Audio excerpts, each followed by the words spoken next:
छोटा सा गांव, कच्ची सड़क, दोनों तरफ मिट्टी के घर। गांव की औरतें पानी भर कर लौट रही हैं।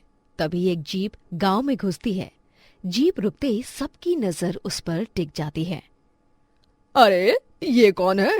अंग्रेज लग रही है। हाँ, शहर से आई होगी अंग्रेजन। अरे जो भी हो, पर ये हमारे गांव में क्या कर रही है? किसी के घर आई है क्या? लेकिन हमें तो पता ही नहीं। हाँ, ये तो बहुत अजीब बात है। गांव में क्या चल रहा है ये तुम्हें पता ही नहीं लक्ष्मी। वैसे तो तुम बड़ा बोलती थी कि गांव की खबर रहती थी। कौन से घर में क्या चल रहा है सब कुछ पता है, हाँ ना? हाँ, पता तो रहता ही है, पर इस लड़की का नहीं पता। पर कोई बात नहीं, अब पता कर लेते हैं ना। जीप से एलिसा उतरती है। गोरी, हल्के सुनहरे बाल, साड़ी पहने हुए। उसके पीछे राहुल, गांव का सीधा साधा लड़का, जीप से उतरता है। हे भगवान, ये क्या ले आया मेरा बेटा? राहुल, ये कौन है? माँ, ये एलिसा है, मेरी पत्नी। हमने शादी कर ली है। शादी कर ली? अरे शादी ऐसे ही थोड़ी होती है। हाँ माँ, मुझे पता है, शादी ऐसे ही नहीं होती, इसलिए हमने पूरे रीति रिवाज के साथ शादी की है। माँ, मुझे माफ कर दो। एलिसा के मम्मी पापा चाहते थे कि हमारी शादी विदेश में ही हो, इसलिए हमें करनी पड़ी। मैं आपका दिल नहीं दुखाना चाहता था। विदेशी बहू ले आया है राहुल, और वो भी बिना बताए। अब कह रहा है दिल नहीं दुखाना चाहता था। अरे विदेशी लड़कियां ऐसी होती हैं, पता नहीं अब तुम लोगों का आगे क्या होगा। अरे चुप रहे, बहू है हमारी। और राहुल, गलती तो तूने की है। अरे शादी जैसे बड़े फैसले ऐसे नहीं लिए जाते हैं। पर अब कोई बात नहीं, शादी तो तुम दोनों ने कर ही ली है, तो हमें भी मंजूर है ये शादी। हाँ, हमारे बेटे की खुशी हमारे लिए ज्यादा जरूरी है। नमस्ते मम्मी, नमस्ते पापा जी।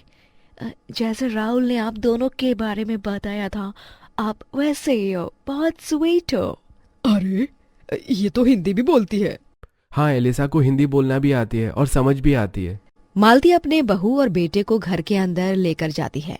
एलिसा भी अपने ससुराल में एडजस्ट करने की अब कोशिश में लग जाती है। एक सुबह एलिसा अपनी सास के पास जाती है। मम्मी, मम्मी, मैं खाना बनाऊं आज? बहू, तू खाना बनाएगी? तुझे खाना बनाना आता है? जी मम्मी जी, इंडियन खाना नहीं आता, पर विदेशी खाना तो आता ही है ना। मैं आज सबके लिए खाना बनाऊं। अरे बहू, हम क्यों नहीं खाएंगे तेरे हाथ का बना खाना? हमें तो बहुत खुशी होगी हमारी विदेशी बहू के हाथ का खाना खाकर। एलिसा किचन में जाती है, आटा गूंथती है, लेकिन साथ में कुछ अलग भी करती है। आज मैं घास बनाऊंगी। कुछ देर बाद किचन से खुशबू आती है।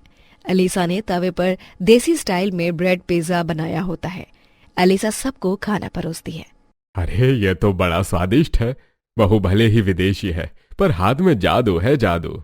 विदेशी है लेकिन दिल देसी है। गांव में धीरे धीरे खबर फैल जाती है, विदेशी बहू कमाल का खाना बनाती है। एलिसा भी कभी बर्गर बनाती, तो कभी फ्रेंच टोस्ट, तो कभी पिज्जा बनाकर खिलाती है। सुरेश का पूरा घर दूध के बिजनेस पर चलता है। सुबह सुबह तबेले में 15-16 गायें बंधी होती हैं। बहू, हमारी गाय का दूध पूरे गांव में जाता है। वाओ पापा जी, आप तो बिजनेसमैन हो। अब बहू क्या बिजनेस, गाय से प्यार भी है और यही सहारा भी है। एलिसा गायों को चारा डालती है। शाम के समय एलिसा सबके लिए बर्गर बनाती है, लेकिन देसी सब्जियों से। ये बर्गर में भी पेट भर जाता है और टेस्टी भी तो है। एलिसा इसमें सब्जियां ज्यादा इस्तेमाल करती है, इसलिए हमारी सेहत के लिए भी ठीक है। हाँ, मुझे पता है कि कैसा खाना सबको पसंद आएगा। सब कुछ ठीक चल रहा होता है, तभी एक रात अचानक तबेले से शोर आने लगती है। हाय, ये आवाज कैसी आ रही है? अरे मेरी गाय, उन्हें कुछ हो तो नहीं गया ना? सभी भागकर बाहर आते हैं। तबेला खाली हो जाता है, एक भी गाय वहां नहीं होती। सब आसपास देखते हैं, लेकिन कहीं भी कोई गाय नहीं मिलती। सब लुट गया, बर्बाद हो गया। अब दूध का क्या होगा? हमारा घर कैसे चलेगा? ये सब किसने किया? पता नहीं हमारी गाय कहाँ होगी। अब हमारा अब क्या होगा? सब लोग काफी परेशान हो जाते हैं। गाय चोरी होने के बाद एलिसा के परिवार पर काफी मुसीबतें भी आने लगती हैं। गांव वाले भी ताने मारते हैं। अरे विदेशी बहू आई है, बरकत चली गई। अरे होना ही था, बहू ने ही खूंटा खुला छोड़ दिया होगा, उसे कहाँ ही कुछ आता होगा। अरे अब यही होना था जब विदेशी बहू को ऐसे गांव वाले घर को संभालना पड़े। मुसीबत परेशानी हमारी है, हम देख लेंगे हमें क्या करना है। आप लोग यहाँ आकर हमें ज्ञान मत दीजिए। एलिसा पहली बार खुद को दोषी महसूस करती है। रात को एलिसा चूल्हे के पास बैठी सोच रही होती है। अब मैं कुछ कर सकती हूँ।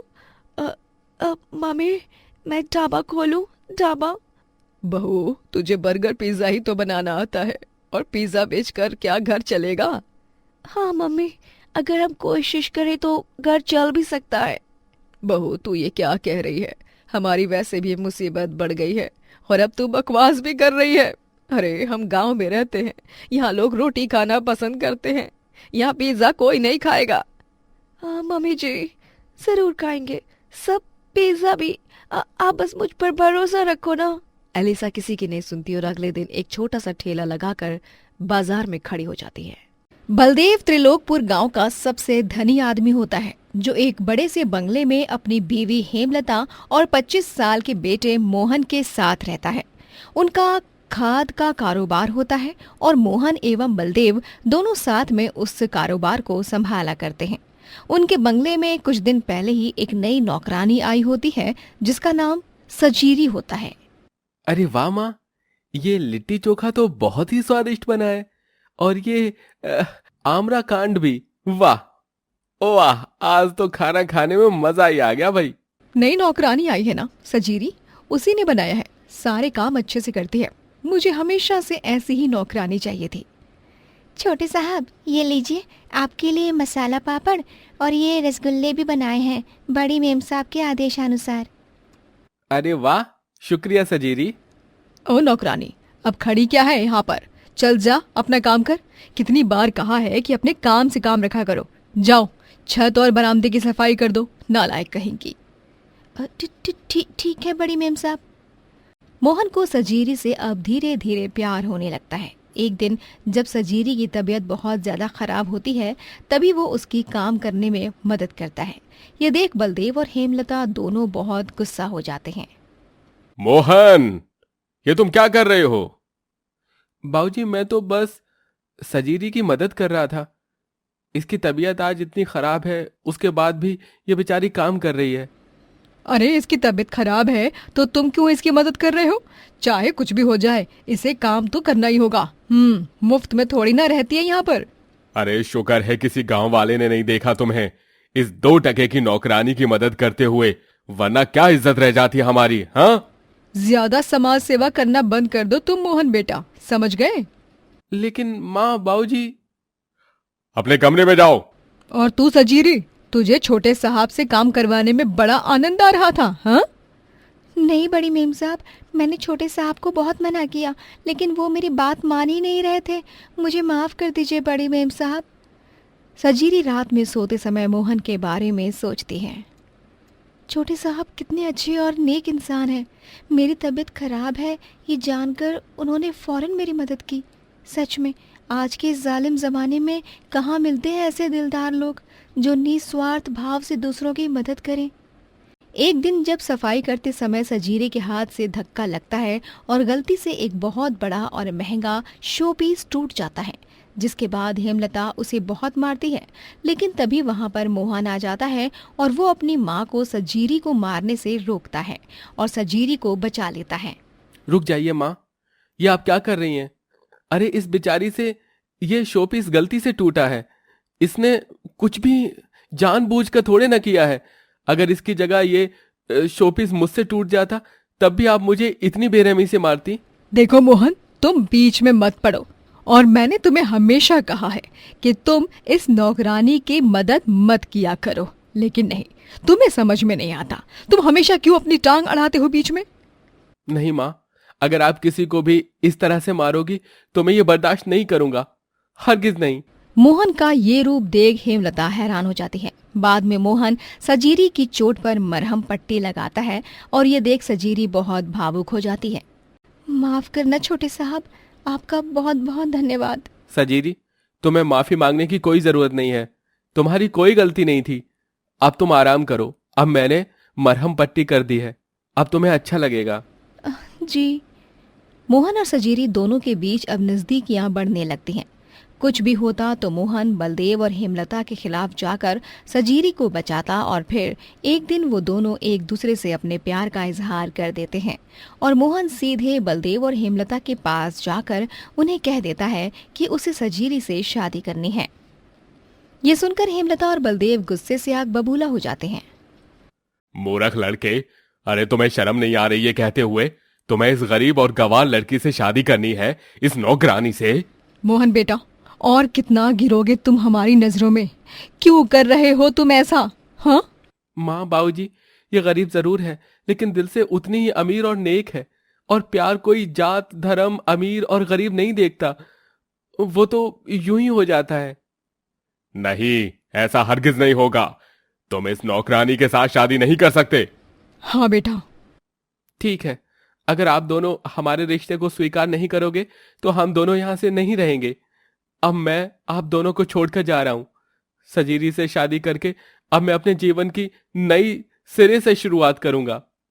क्या? नहीं छोटे साहब, ऐसा मत कीजिए। आप अपने माता पिता को मेरे कारण मत छोड़िए। नहीं सजीरी, ये दोनों अगर मेरे माता पिता होते तो मेरी खुशी में ही इनकी खुशी होती। अब मैं यहाँ एक पल के लिए भी नहीं रुकना चाहता हूँ। चलो यहाँ से। मोहन बेटा, रुक जाओ। लेकिन मोहन सजीरी के साथ अपना सारा सामान लेकर चला जाता है। वो दोनों मंदिर में जाकर अग्नि को साक्षी मानकर शादी कर लेते हैं और जंगल में ही जाकर रहते हैं। लेकिन सुबह होने पर वो देखते हैं कि उनका सारा सामान गायब हो चुका है। हे भगवान, हमारा सारा सामान कहाँ चला गया? अब हम क्या पहनेंगे और क्या खाएंगे? फिक्र मत कीजिए छोटे साहब, पेड़ पर काफी रसीले और मीठे फल हैं, इनसे हमारा भोजन हो जाएगा। और रही बात कपड़ों की, तो उसके लिए भी मेरे पास अच्छा सुझाव है। सजीरी पास से ढेर सारा घास इकट्ठा कर लाती है और घास के कपड़े बनाती है और वो दोनों उन कपड़ों को पहनकर नौकरी ढूंढने निकल जाते हैं। राह चलते लोग उन्हें घास के ड्रेस में देख काफी चकित रह जाते हैं। अरे वाह, कितने सुंदर कपड़े बनाए हैं घास के। एकदम कमाल का दिमाग लगाया है, मानना पड़ेगा। हाँ हाँ, काश मेरे पास भी ऐसी अनोखी और खूबसूरत सी घास की ड्रेस होती। बहुत सुंदर है ये। जी धन्यवाद। सजीरी और मोहन की लोग फोटोज खींचते हैं और सोशल मीडिया पर पोस्ट करते हैं, जिसके बाद वो दोनों 2 दिन में काफी वायरल हो जाते हैं और सभी उनके घास के कपड़ों की खूब सराहना करते हैं। शहर में रह रहा एक बहुत बड़ा और नामचीन फैशन डिजाइनर विराज ओबेरॉय जब उन दोनों की फोटोज देखता है तब उसे भी वो घास के कपड़े बहुत पसंद आते हैं। वाह, दिस इज अमेजिंग। ये लड़की काफी क्रिएटिव है, मुझे तो इससे मिलना ही होगा। आज तक मैंने इतने अच्छे कपड़े कहीं नहीं देखे। मैं कभी नहीं सोचा कि घास के भी इतने सुंदर कपड़े बन सकते हैं। विराज जैसे तैसे सजीरी तक पहुंचता है और वो उसे अपने साथ कॉन्ट्रैक्ट साइन करने को कहता है, जिसकी उसे बहुत बड़ी रकम मिलती है। समय के साथ अब सब ठीक होने लगता है। सजीरी अपने घास के कपड़ों के अनोखे फैशन से खूब नाम और पैसा कमाने लगती है। वहीं मोहन भी 6 महीने एक कंपनी में नौकरी करके अपना खुद का बिजनेस शुरू कर देता है और वो दोनों अब शहर में जाकर रहने लगते हैं। जब हेमलता और बलदेव को सजीरी के बारे में पता चलता है तब वो दोनों उनके पास जाते हैं और उनसे माफी मांगते हैं। बच्चों, हमने कभी नहीं सोचा था कि तुम दोनों इतने बड़े मुकाम पर पहुंच जाओगे। सजीरी बहू, तुमने कर दिखाया, हमारा नाम रोशन कर दिया तुमने तो। हम तुम दोनों को गांव वापस ले जाने आए हैं। गांव में सभी हमारी नामचीन फैशन डिजाइनर बहू को देख जलकर खाक हो जाएंगे। चलो बहू, हमसे जो भी भूल हो गई उसे माफ कर दो बच्चों। हाँ बच्चों, माफ कर दो हमें। नहीं माँ बाबूजी, आप दोनों ने हमारा तब साथ नहीं दिया जब हमें आपके साथ की जरूरत थी, और आज जब हम अमीर और नामचीन बन गए हैं तो आपको बराबर हमारी याद आई। यही दर्शाता है कि आप दोनों को बस अमीरी और नाम से मतलब है, इंसान के स्वभाव और उसके व्यवहार से नहीं। माफ कीजिएगा, लेकिन हम दोनों अब जिंदगी में बहुत आगे बढ़ चुके हैं और हम दोनों आपके पास अब कभी भी लौट कर नहीं आने वाले हैं। इतना कहकर वो दोनों बलदेव और हेमलता को वहां से जाने को कहते हैं और वो दोनों अकेले ही रह जाते हैं। वहीं मोहन और सजीरी एक चैन भरी और खुशहाल जिंदगी बिताते हैं।